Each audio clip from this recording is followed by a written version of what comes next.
There we go. There we go. Well, welcome to Neighboring 101. This is actually session number 75. We do these every month and have been for a long time. This is where we talk to the leaders in the neighboring movement from all across the United States and discover the ways that organizations and individuals can use the art and skill of neighboring as part of community and personal development. Mm. So thank you for joining us today. Uh, there's a smaller group on live today. Let's just kind of begin with one of these little connecting questions for those of you that are here. You can turn on your microphone, answer, or you can put this in chat either way, just in keeping with the time of year. What do you do to celebrate the holiday season with your neighbors? Do you connect with your neighbors in some way during the holidays? Anything? I hand out goodie bags. There you go. That's great. I love to receive goodie bags. So see, that's a See, great yeah. match. We Any have others? we have done cookies and cocoa get-togethers in Fast Night. That's fun. Love that Some idea. sometimes it was a Christmas-ish get-together, sometimes it was a New Year's celebration. We did a gingerbread house construction contest one year with the kids, uh, and the kids were less enthusiastic about than the parents, and it got so competitive. The first year was fun. The second year, we decided we probably better not do it anymore if we wanted to remain friends and cordial with each other.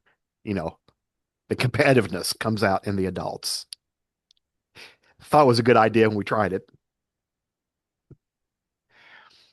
Well, this is a great time to connect with neighbors. You can knock on doors and hand over goodie bags or invite and do things, and it doesn't seem awkward, right? It's part of the season, and Nancy in her neighborhood, a new neighbor's having people over for a happy hour on Saturday. So yeah, it's a great example, and and some others that are showing up there in chat as well. All right, well, thanks for connecting in that way. Let me just give you a couple of announcements, and then we'll get uh, started. We do have sessions lined up for 2026 already. I'll just let you know about the first two that are coming up. January 15th is our next session, and we'll be talking with Matt Evans, who is the creator of Out and About, which is really kind of a brilliantly simple yet powerful concept in community building and gathering your neighbors together. Uh, and you might want to bring your lawn chair for that one because he's all about driveway gatherings in the lawn chair. And then on Groundhog Day, Monday, February 2nd, this is kind of a special edition outside of our regular schedule. We'll be having Jennifer Wallace with us. She is a best-selling author, and she will just that week have released her new book called Mattering: The Secret to a Life of Deep Connection and Purpose. And it does intersect with the idea of neighboring and building connections in your neighborhood. And so it's a good fit. It's a special date, and I'll remind you of that with Jennifer Wallace. But today, we're honored to have Catherine Huckaby with us. She's the founder and driving force behind the Community Positive Project. This is a platform dedicated to celebrating the voices of everyday public servants, volunteers, civic leaders, people who are strengthening their communities all across the United States. It launched in, I think, just a few years ago, right? Yeah, it was at the end 2024, of 2023. 2023 launch. Hmm. So fairly new, but wow, she already has hundreds and hundreds of stories and features on the Community Positive website that I'll share with you. And she really spotlights those authentic and local change makers about sharing their journeys and their insights and the lessons they've learned. And I think there's inspiration in what she shares out. How she finds the time to do this, I do not know. How she has the energy for this, I'm not sure.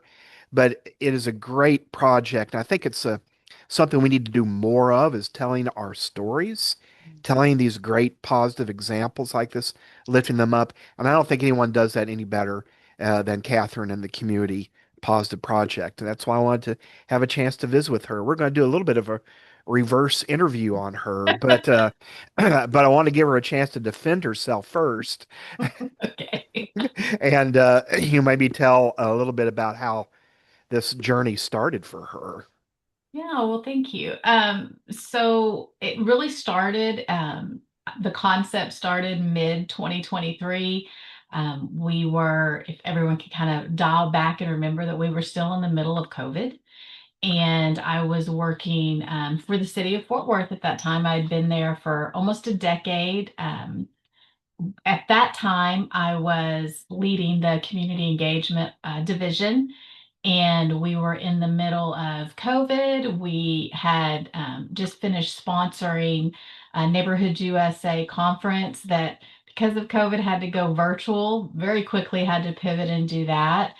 And I'm looking around and seeing so many of my peers in other states and on other boards who've decided that they are going to step away from public service. And one, they were burned out. Two, they were, I think, mentally exhausted from a lot of the pressures that COVID had put on a lot of local government and county public servants. And as they were leaving, all of those stories and the resources and the programs and the things that they had worked so hard to develop, that was just kind of going away, and it wasn't being passed on to anyone. And I had a deep level of respect and gratitude to so many people that were making the decision to step away and did not want those stories to go with them. And then on the other side of it, I was hiring a lot of people new into public service who had earned their degrees during the very end of COVID, in the middle of COVID. And so they had all of the book smarts, a lot of community engagement degrees that had popped up, and they had master's degrees, but they learned like this and not face to face. They had not had a lot of the opportunities like volunteering in their community or being an intern in person. And so as they were coming into local government, especially for community engagement roles, there was a disconnect that meant you were going to be actually face to face with people, and they might not like you. There might be some yelling involved, or for some frustration depending upon what you were going to be sharing.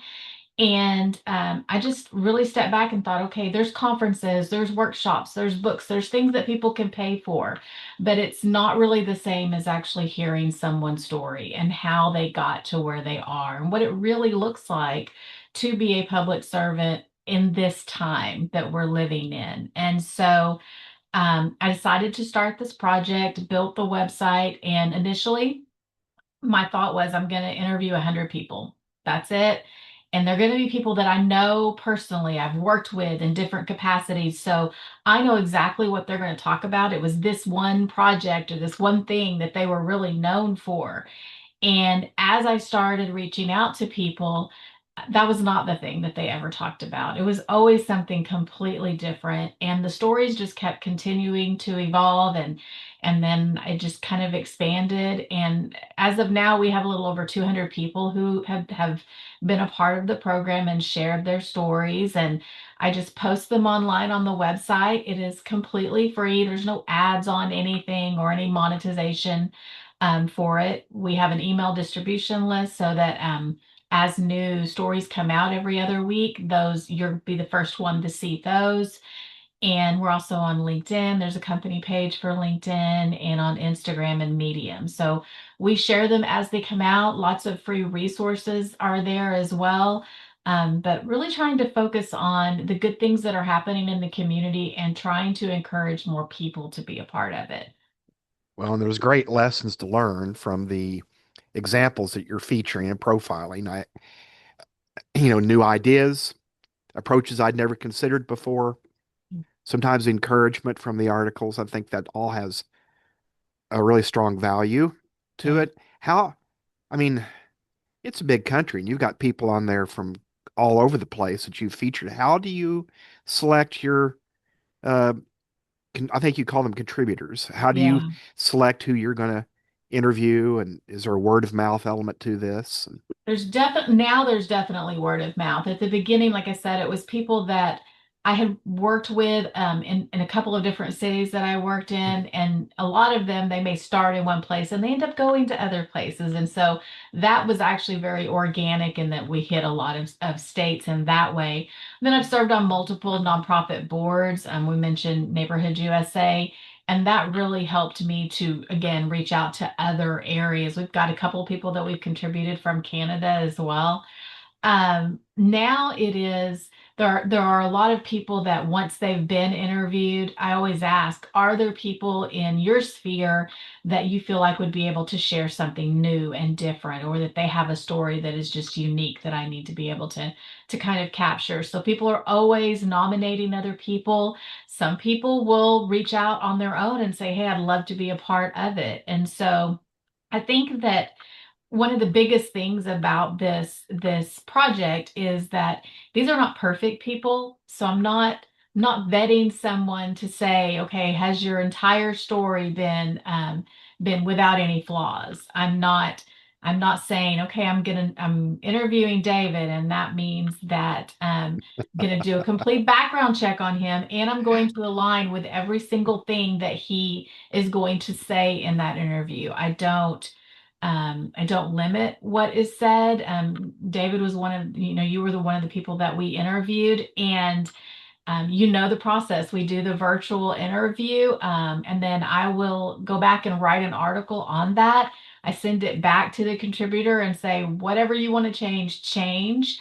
Because I really do think it's important that it is what you want to say. It's your story, and I don't want it to make it about me or what I perceived. And so it gives people an opportunity to have control over what's being put out there.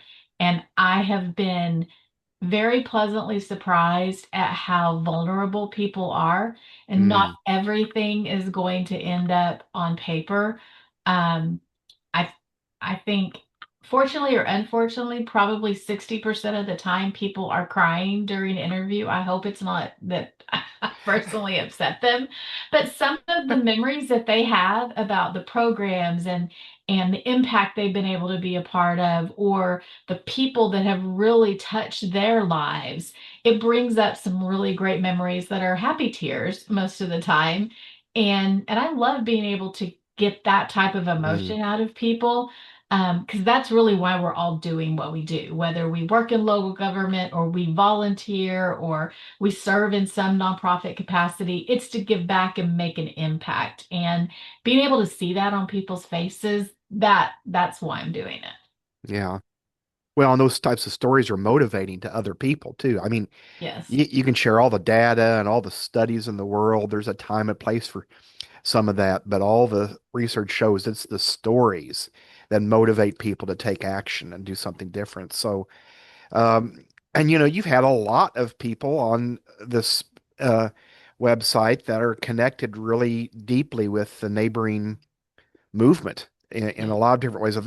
Uh, um, and maybe it was not long after you and I had talked. I remember seeing Thomas Thompson Yes. came up there from Colorado Springs, and um, Brady from Arvada, Colorado, and I don't know. There's even when you search for neighbors on that website, there's a lot of interviews that revolve around neighbors and neighborhoods. Is that intentional, or is that just kind of It's 100% intentional, because that's where I started, was as volunteering in my local neighborhood. And it was the people that really poured into me and told me you can be more, you can do more, that encouraged me to go to college, mm, that encouraged uh-huh. me to run for a board, that encouraged me to think about this type of a role. I would never be where I'm at today had it not been for my community. And whether that's in your local church or serving on your PTA,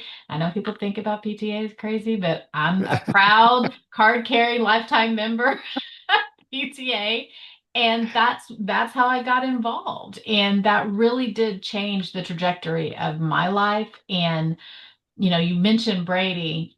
He's probably at the top of my list right now, just because Brady has this way of of being a connector of everyone. I can't tell you how many people he has sent me emails about saying, you got to talk to this person. You need to know this person. And so he is the epitome of what this is about, really. Because um, we've got city managers. I've got some elected officials on there.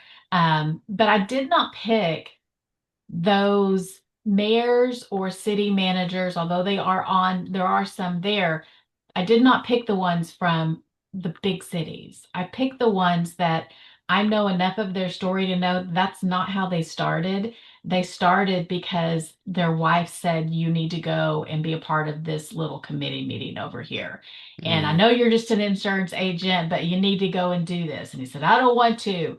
And she told him, but you need to. And so he did. And now, a few years later, he's a mayor. And that would have never happened had someone told him, I think you can do this. And then he took that other step. And so those are the kind of people that I want to be a part of this project. yeah.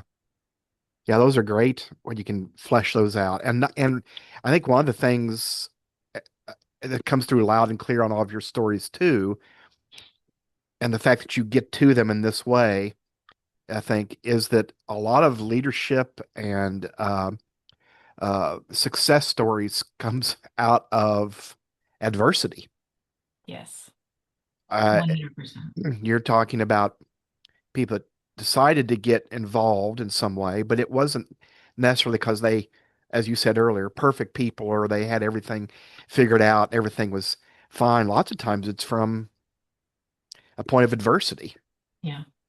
I think that some of the best leaders and the most inspirational leaders that I've had the privilege of working with, whether in my professional life or through this project, are the ones that have struggled. I understand where they're coming from. I can align with what they're saying, and and those are the stories that make you think, okay, maybe I didn't start out in this mode. Maybe I didn't have a family that was wealthy, or maybe I don't have the right degree, or maybe I never went to Mm, college at all, or maybe I've spent the last 40 years and I don't know what I want to be when I grow up. And all of those things can be true, and you can still start today and make a difference in your community.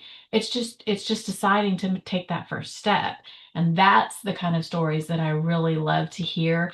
And the funny thing is, again, when I first started, all the people that I reached out to, that is not what I knew about them, but somehow that's exactly what it was. There's a mm, reason why they became the leaders that they are today, and it's not usually because it was something they planned from the time they were 10 years old. yes. Yep. I mean, so many times at a macro level here, I think we look at policies and we talk about putting things in place that makes life easy and removes all these obstacles for people, and we don't want things to be hard. And I always think, thank heavens no one did that for Abraham Lincoln growing Right. up in his whole life. And thank goodness this person. I mean, even my grandfather, eighth grade education, the youngest of 15 children, grew up in the Depression, and he was a great man, and he never would have. I still contend he never would have been 10% of that if not for those various hardships and those Yeah. elements. And I think that applies to all of us. You've done so many interviews. I'm sure it's hard to remember all of them, but do you have some favorites? Do you have something you're like, ooh, this is a Yeah. lesson I need to remember on a regular basis? I think so there's a lot. I the first one that I always bring up is her name is Teal Jenkins. And today she's a high school educator, and she's actually in a neighboring city from where I'm at right now. And I probably talk to her every couple of months. I'll push out something Hmm. to her. Teal worked with me at the city of Fort Worth. She was over a program called, I think it was called 60 and Better at that time, where it was basically the seniors. She went to all the community centers and ran all of the events for the seniors.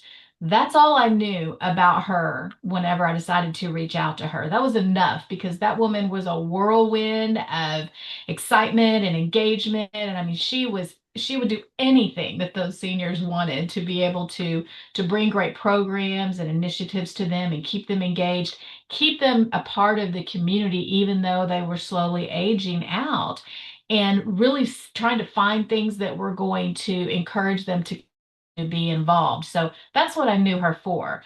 When I called her and said, "Hey, let's talk," she had left, and we started talking about how she got where she is. Now she's teaching and loving it. She was the teacher of the year for Weatherford ISD. And I mean, she's just really doing a phenomenal job where she's at. But the story that she told me was, there was a time when she was working for hospice, and she said she learned everything she ever needed to know about community engagement from that experience. She talked about one big story that she shared was going into someone's home, and her team was supposed to be there to check on it on a woman that was struggling. She had been moved into, I think it was her, someone in the family that was going to be taking care of her, and there was not a lot of opportunity for assistance financially to be able to improve the situation of the home. And they went into the bedroom where the woman was at, and it just had so much trash. And there was a pet that was there, and there were clothes all over the floor, and they needed to be able to go in and clean that up and see what they could do just to be able to provide basic care for her. And so she started calling all of her friends who were nonprofit people and said, "Hey, can you come and help me?" And they helped the woman go into another room, and they started cleaning up everything. And as they're cleaning, they find all these things that had little butterflies on them. And they found a lamp that had been completely covered up and butterflies all over it. And there were curtains. You never saw the curtains when you walked in the room, but it was all had the butterflies over it. And she had someone come in, and they built a little mini closet off to the side to hang up all of her clothes and put everything in. They cleaned up everything, and then they were able to walk in that room with that woman and show her her new bedroom. And it was just everything was butterflies.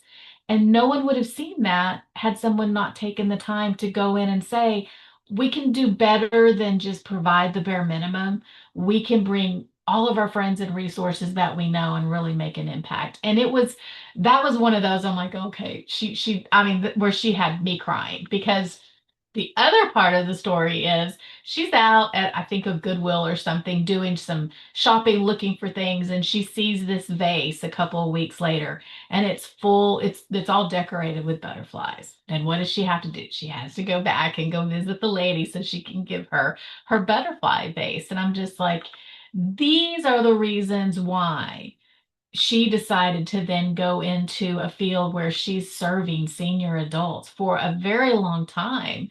And that's why she could make that impact, because she could see where they could end up being in the future. How can I make their lives really valuable now while they're still strong and able to be a part of a community? So she was one of Hmm. my very favorites at the beginning. Um, Karina Sadler, she's here in Plano, Texas. And Karina has a different story because she is a proud Hispanic, very strong advocate for not only volunteer programs, which is what she does for the city of Plano, but also volunteerism as a whole for the state of Texas. And when I talked to her, I had met her because she was doing some training for volunteer management.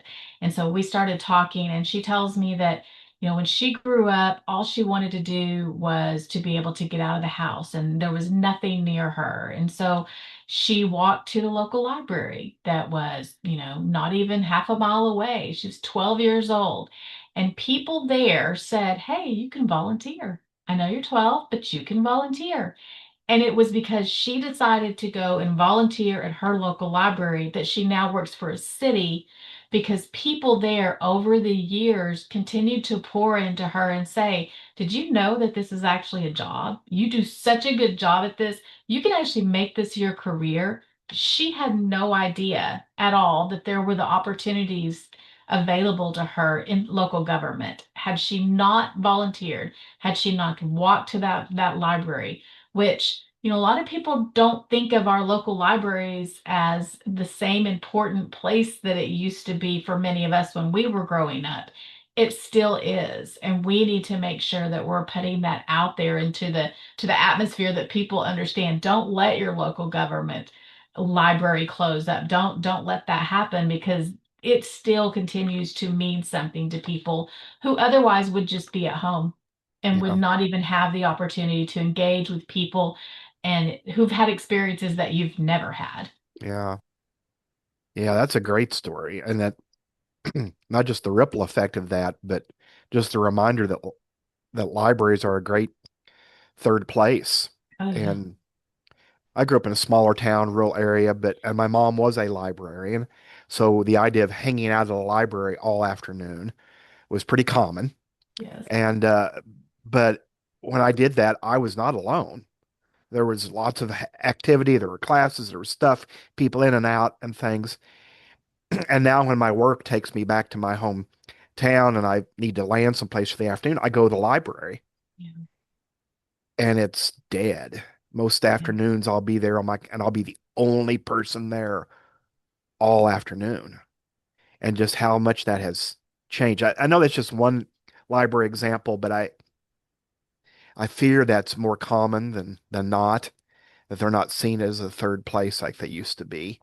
And it's so interesting that you say that because I have a granddaughter. She comes and hangs out with us during the summer. And one of the things that I wanted her to do was let's go to the library and you can check out some books and you can keep them for 3 weeks. And then when you leave, we'll take them back. And so we took her to the library. And this is not an indictment on my son because he swears they've been to the library. But she said, so do we have to rent these? What do we do with this? So I'm explaining to her what the library is and why it's so important and how her dad used to go to the library every single week. That's what we did. And we went to the book clubs and we did all of those fun things. And I think so many of us, we are so busy and we're going to the Barnes and Noble or we're ordering something off of Amazon and we're forgetting that experience that happens from actually walking into a library and that we need to tell our kids, we need to tell our grandkids, we need to tell the people that are around us, our neighbors. This is an important way to be able to expand your horizons, meet new people, meet the special authors that are coming in to be able to read a story to meet adults, especially those adults that I know from everything that I'm hearing in the community, people don't know their neighbors. And so let's go into the library and let's have a conversation with someone that we would never meet had we not walked in that door. And that's our responsibility. I think that most of us, including myself, you just take it for granted. You don't think about it. Yeah, yes, absolutely. Well, I'm an I'm an old journalist, so I have a whole page here of questions, but I want to be sure that others that are online, if you have a question, that you have an opportunity to ask that, and we'll let Catherine continue to think about other great interviews that she's done and examples that she wants to share. Any questions from anyone that's on live right now? I mean, you can always raise a hand. You can always take yourself off mute and ask. There's no formality to this, but I want to be I don't sure we really give you have a that opportunity. question, but I just think this is really cool. Now that I've been in local government for just 6 years, but the people that I've met, our city happens to have several employees that are 25, 30, 35 plus years, which I think speaks really well of our city. Yeah. And they have great stories too about why they've stayed in local government as opposed to going into the private sector. Yeah. So I just think it's really cool that you discovered this group of people and are highlighting them. Thank you. I do think that because what's on the news is federal government and we don't get to control any of that. And so Hmm. when we start talking about local government, that is what we control. That is where we can make an impact. And it does only take 5 or 10 people to show up to a city council meeting to be heard and make dramatic impact. And so that is what I'm trying to get across to everyone. Not only you don't have to work for local government, but you can be involved. And it just means showing up. That's really all it Hmm. means. That beyond that, there are so many jobs in local government. It's not just police and fire and the higher, city manager and assistant city managers. It's everything from graphic artists, it could be drivers. There's just so many opportunities that if you've got a passion, if there's something that you do already, you can probably find a job that will correspond to what your skills are. Yeah. And a career in public service is a great career. I mean, it's a great way to be of help to other people as well. And it can be a lifelong position that's fulfilling. 100%. Yeah. I Uh, think I really have a passion for youth councils. These mm, kids, they're one of the groups that I interviewed recently was the Mansfield Youth Council, and they're here in Mansfield, Texas, and there was yeah. 6 of them there. And these kids are smarter than all of us combined. And they're like 16, 17 years old, and they know what they want. I mean, they have plans, they're going to figure it out. And it was so encouraging to get them all together and be able to ask these questions. They did not necessarily know what the youth council was whenever they really got involved. They understood just enough to be dangerous to kind of start to ask the questions.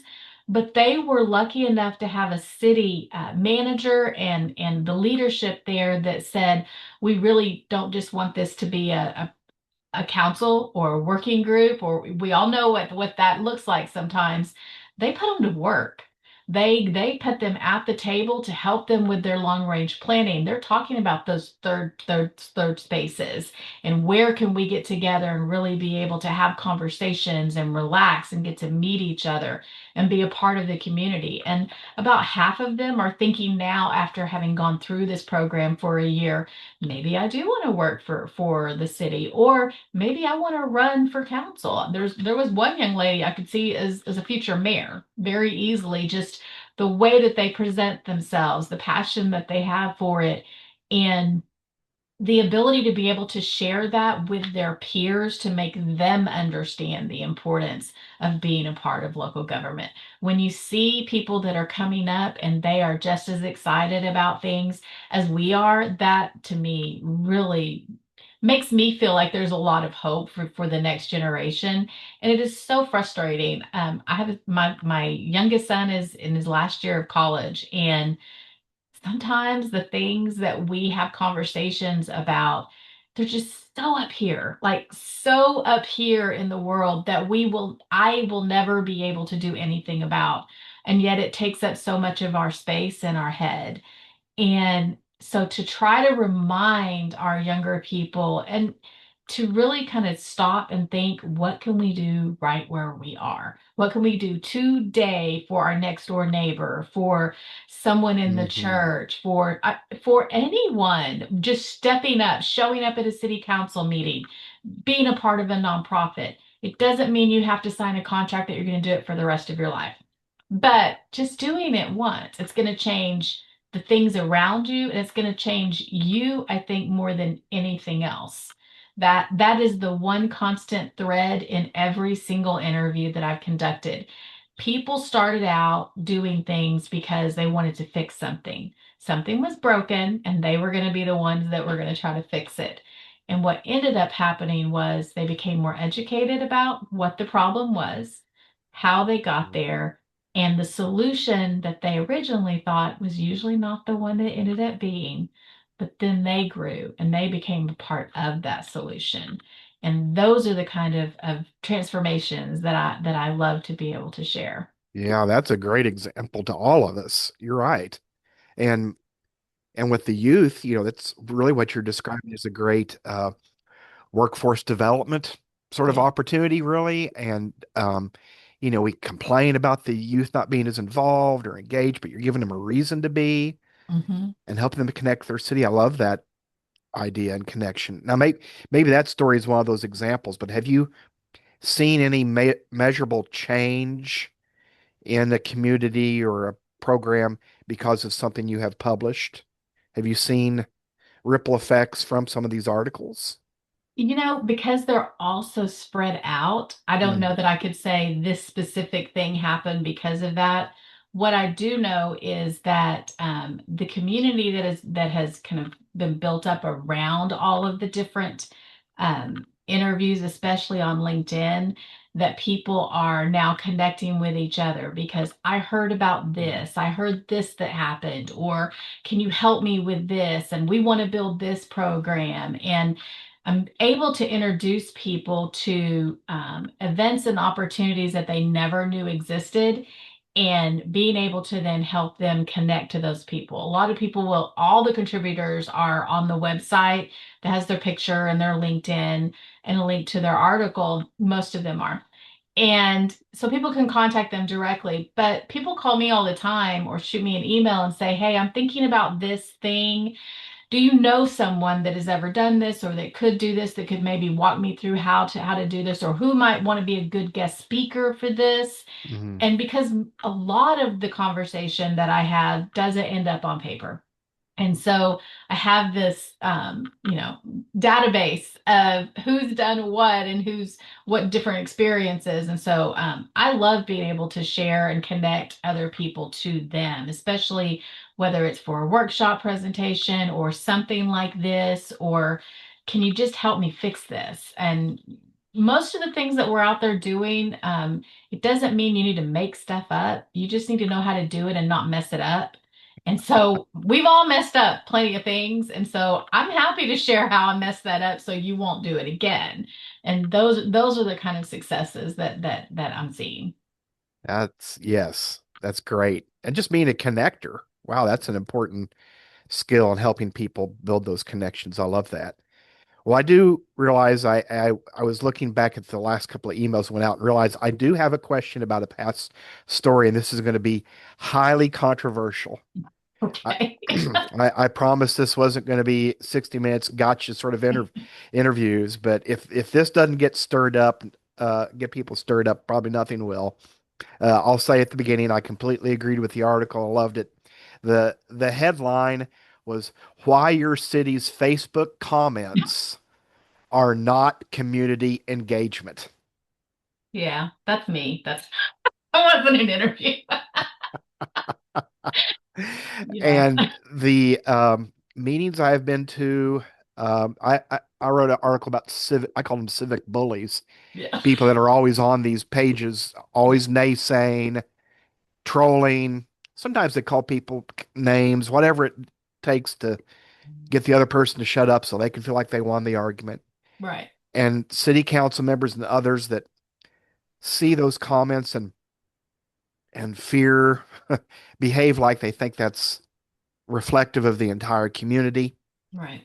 And I'm just here to say it's not. But I felt like you captured it that. What kind of brought you to that point of being able to write an article and title it "Why Your City's Facebook Comments Are Not Community Engagement"? If you look at a lot of there's a section that says civic resources. Those are articles that I've just written from my own experience. It's not from any interviews. And let me just preface this by saying this, David, okay? There is a time and a place, and Facebook is not the only one. There were moments in multiple cities that I've worked at where large groups of people showed up to voice their opinion, even protest at city council meetings. And so, for the role that I had at the time with community engagement and then later in police oversight, they're secretly kind of like that. I'm just going to be honest because I want them to show up. It takes such an effort for someone to show up to a meeting and say, "This is what I'm thinking." Now you can do it in a respectful way and in a thoughtful way that they're going to hear you. And so that's one of the things that when people ask me to teach anything about having to do with presenting in front of local government, you need to go in there on a mission. These are the three things I want you to walk away knowing about me and the situation whenever I'm done with my 3 or 4 minutes that you give me to speak. And you've got to come at it with that. Yelling and screaming, that's not gonna, they're not listening to you. They can't. There's a barrier that both you and they have put up when that happens. And so I want to say that first of all, because I'm a big proponent. You need to show up and share your voice.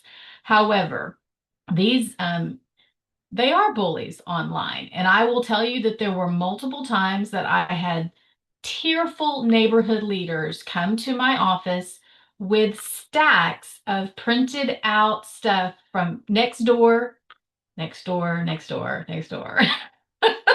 Yes. Yes. Facebook Nextdoor was worse than Facebook. I mean, we call, and I love Nextdoor for the right reasons, but when people are using it just for the purpose of getting out their frustrations and they don't want to find a solution, and so whether it's a leader, an elected official, or a neighborhood person, you've got to understand the intent behind what is being said. And if the intent is to find a solution, you're going to see that. If the intent is just to rile people up or complain, I just don't know that that's helpful. And I understand that some people have to, sometimes you get so angry about something and you're so frustrated that we all have sent emails.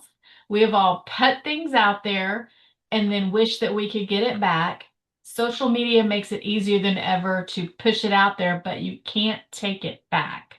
That's the problem. And so we can't control every person that's going to Mm. do that. But I do think you have to learn if you are in any type of a leadership position, and it doesn't matter if it's a volunteer leader or you're the HOA or voluntary neighborhood association leader, those are the ones that really get hit the most, I think.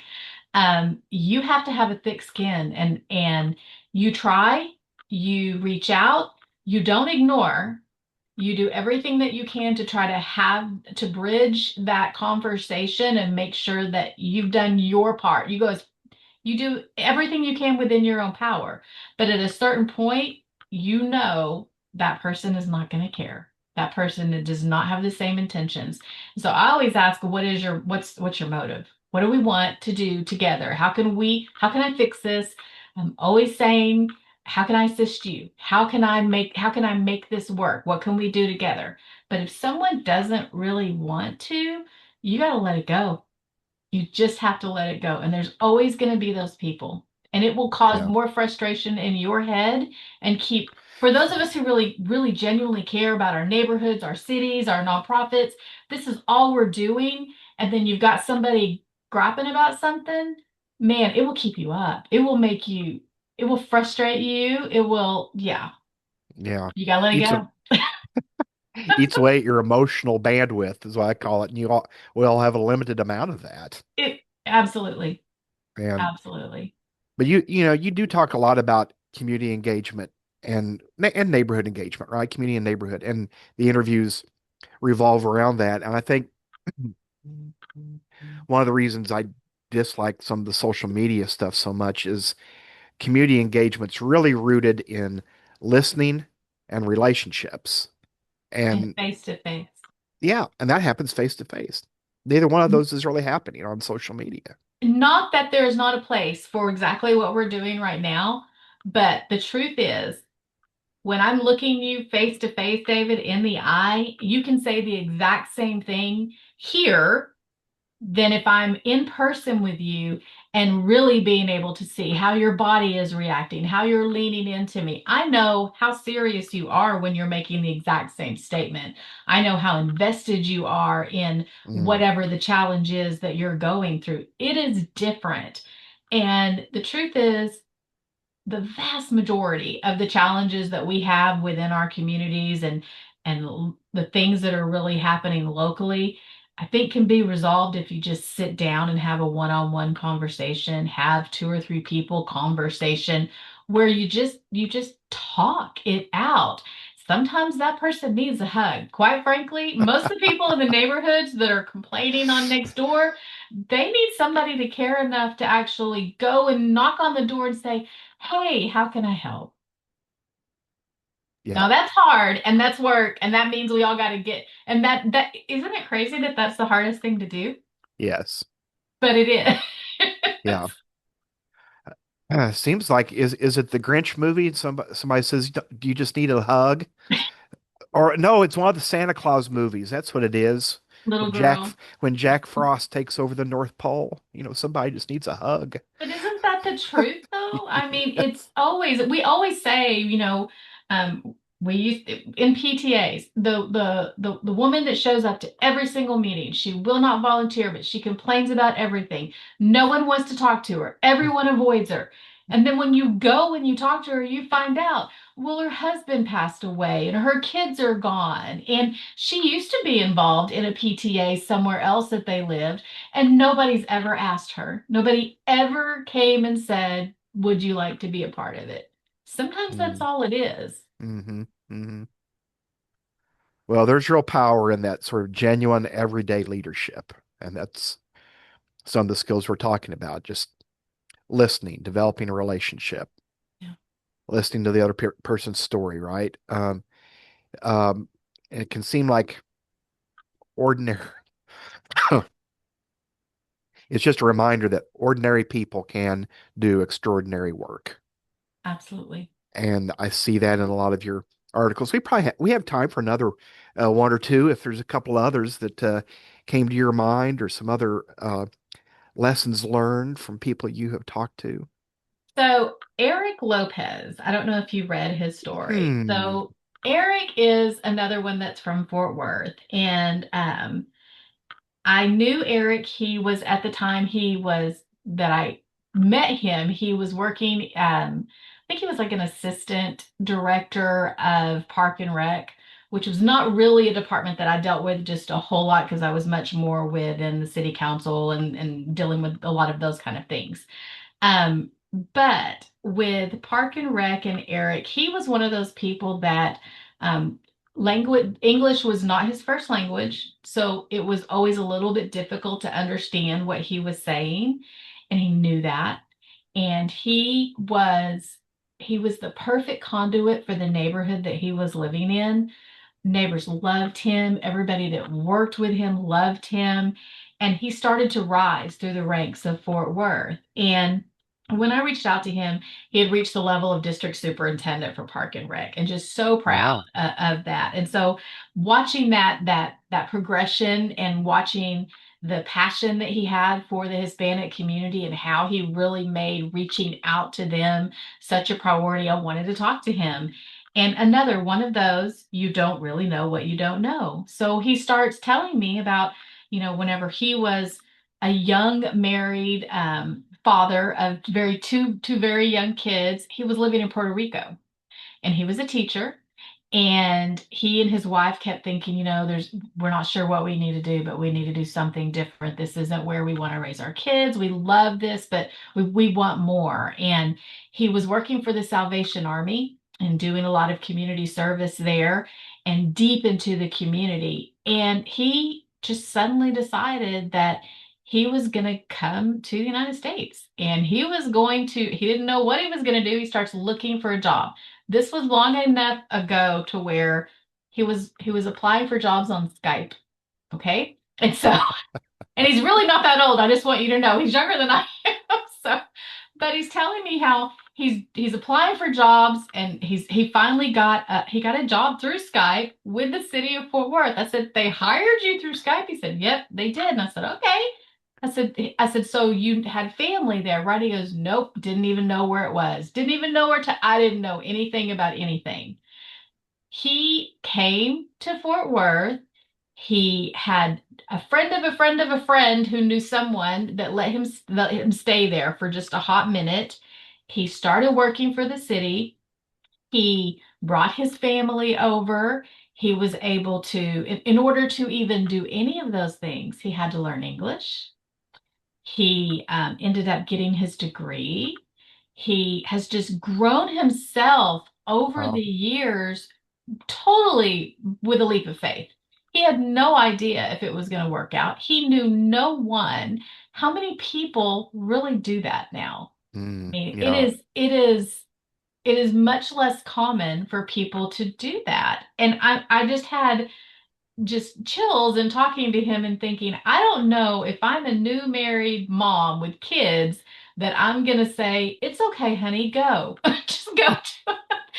But you know what? His wife completely supported him. She learned English. She now has a degree. She's working. It is just a testament to not knowing exactly what you want to do, knowing it wants that you want it to be in community, knowing that it needs to be with a certain type of community where you're really going to be able to make an impact. Mm. He has now gone on because he sees one of the things we talked about was um, there are not a lot of Hispanic leaders in city government. If you are a leader, and this is my perception, I'm going to put the little asterisk out there. In my perception, there was just not enough Hispanic leaders. If you are a strong Hispanic leader, you rise to the top really quickly. But there was kind of a vacuum between the bottom, the lower level positions where you first started and the middle management. There's a real vacuum and not a lot of mentoring opportunities, really to continue to grow and see that you can be more, just like we've always been talking about. Everyone needs someone that's going to kind of speak that into them. He has created a whole nonprofit that is just for park and rec Hispanic professionals so that they can connect together, encourage each other. This may be Mm. where you are now. You can move up. This is how you can do that. And when I talked to him, he was just at the point of where he was creating. And he goes, I'm creating this thing and I'm doing this. If you go on LinkedIn now and look him up, he's all over the place. And that's what he's doing is sharing his love of being able to mentor the next generation of leaders. Those are the kind of people that you want to tell their stories because it is not about them. And that is another one of those threads that you're really going to see in every story that I have. Um, People have different motivations and there's a place for all of that. And clearly we all want to be successful and we want to be able to make an impact. But when I'm seeing people that are going out of their way to try to mentor, to try to give someone a heads up, to be able to walk them through a challenge, I just feel like those are the people that we really want to be able to lift up because had it not been for those types of people in my life, I would still be in a small Texas city. I never would have gone to college. I don't know that my husband and I would still be married. Truthfully, we've said it multiple times because we left. I got married at 18. We hightailed it out of there and went to the big city of Austin. And from there ended up in Fort Worth, which is where we've been for the last 20 years. If I had stayed in that smaller city, I I would have never been able to be sitting here. And I just don't think that my life, that I would have been able to be a part of a lot of the great things that I've been able to be a part of. But that is Mm. because people said, I think you could do this. I think you could do this. Doesn't matter if you don't have this degree. It doesn't matter if you have that. Oh, you're this age. You could still go to school. You're not too old. You can still do it. And I think that those are Encouraging. the kind of things I want to be able to share. Yeah, encouraging others. And just from Eric's story, it's obvious that he's a hard worker Oh and yeah, not shy about jumping in and learning some new things. Tribute to him. That's really a great example. You're, absolutely. and a reminder to me too that your background doesn't limit your ability to lead. It doesn't. Um, you know, he had different hurdles to overcome maybe than somebody else, but he had some hurdles to overcome there. He worked That's the hard. thing. And I think Mm. with very few exceptions, I think most of us have different types of hurdles. I think some people don't want to admit that we had them. I think we're all, we have the mask and we want to portray ourselves in a very certain way. Um, and so I think it's very to be vulnerable enough to be open and honest about, I didn't finish college until I was 31. People that see me wouldn't know that. But you know what? I was a mom with three kids and a husband that worked, and I was working on the side. And yes, it took more than 4 years to get that degree. But do people notice that? I remember before I left the city, when we talk about social media, there was someone that posted something on social media that said, I don't know why she's in the position that she's in. I was the deputy director of police oversight Mm. because she can't understand people that look like me. And I think That was probably one of the most hurtful things that someone had said to me at and it was because of where I grew up. I grew up in a neighborhood where I was one of the only people that looked like me. So my whole life had been around people that looked differently and that spoke different languages, and that's all I knew. And Mm, so to have someone that looked at me and saw me as a certain thing or person or having a certain background, one, it was very hurtful. Two, it also reminded me I can take this one of two ways. I can be personally offended and go on, but I also know that other people are also judged by the way that they look, and it's for other reasons. mm, And that was my whole life experiences. I thought I understood that. It's a little different when it's you, and it doesn't make it any less right or wrong. But those are really the kind of mm. things that you have a choice as to how you're going to react to that when those things happen to you. And the people that I like to tell stories about are the ones that said, okay, all these things can be true. Now, what are we going to do about it? A great example. Well, let me end on this note. One of the things I've been using AI for I call it my intern. Oh, And okay. and only because I find kind of interesting tidbits out of this. I gave it your URL for your Oh, no. website, and I have the same question I have asked in other settings with other groups and have said, what's the number one in one sentence, what's the number one lesson I can learn from this URL, from this website? And ChatGPT said, teaching people their voice, pardon me, teaching people that their voice matters isn't theoretical, it shapes civic behavior. There you That go. that was what it took away from your stories. That was a pretty good encapsulation of that. That's a win. I will take that. It You could have take gone that as a anywhere. win. It could have gone anywhere. But Yes. you're certainly encouraging people in civic behavior and all these examples that not just your voice matters, but your background, your experiences, those matter as well, right? Both in the community and the neighborhood. Yes. Catherine, I appreciate you join us today and just the encouragement that your website has provided and the stories you're telling. And is there anything this group or others that are watching afterwards that they could do for you? Is there a further way to interact or something that you want to encourage? Or I guess at minimum, sign up to get your emails, right? So, Absolutely. If they go to communitypositive.com, again, there's no ads. We're not selling any, there's no monetization or anything on that. If you your email address, then you'll be a part of the newsletter. But the bigger thing is if you're on LinkedIn, go to the community page on that because there's really good interactions there. But if you know someone that you feel like their story really deserves to be told, then you can go to the website and you can nominate someone. You can email me at connect@communitypositive.com with the same information. If you're someone that you feel like, hey, I would like to be a part of this too, I'm just not sure. Maybe it's not for an interview, maybe it's for some other thing. People share resources, and I will write articles about those too. And it's really just a great opportunity to be able to connect with people. And so if you've got any of those types of things, then share them with me. all right. Well, that's a great word, and we'll finish right on the dot, 1 p.m. Let's bring it to an end here. Let's stop her. Thank you. Thank you.